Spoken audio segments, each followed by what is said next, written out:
सास बहू की लड़ाई पार्ट नंबर 1। अविनाश, तुम कब मेरी बात सुनोगे? आखिर मैं तुम्हारी पत्नी हूँ, काव्या ने गुस्से में अविनाश से कहा। अविनाश बिना कुछ बोले घर से बाहर निकल गया।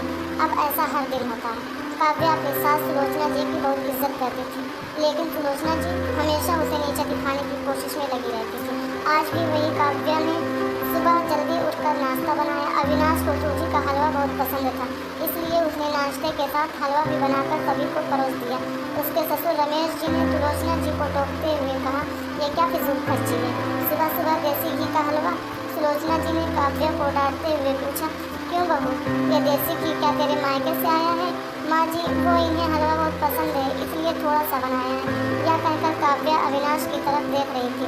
शायद वो कुछ बोले, तभी सुलोचना जी ने कहा, मैं सब जानती हूँ, मेरे बेटे का बहाना करके खुद खाने का मन होगा। अविनाश चुपचाप नाश्ता करते रहे। काव्या की आंखों से आंसू छलक गए। इससे ज़्यादा बुरा तब लगा जब अविनाश बिना हलवा खाए ही ऑफिस के लिए चल दिए। काव्या घर का काम समेटने में लग गई। इधर सुलोचना जी बाहर ड्राइंग रूम में बैठकर बड़बड़ा रही थी। काव्या अपने कमरे में जाकर रोने लगी। कितने नाजों से पाला था उसे उसके पापा ने। उसे आज भी याद है, एक बार उसने गाजर के हलवा बनाने के लिए कहा था, लेकिन माँ ने सूजी का हलवा बना दिया था। पापा को जब यह पता लगा तो वो तुरंत बाजार गए, वहाँ से ढेर सारा गाजर का हलवा लाए थे और उस दिन बिना कहे तो 3 दिन में गाजर का हलवा बनने लगा। आज उसे सूजी के हलवे के लिए कितनी बातें सुनाई जा रही थी। उसे गुस्सा सास ससुर पर नहीं, अविनाश पर था, जो कि कुछ नहीं बोल पाए।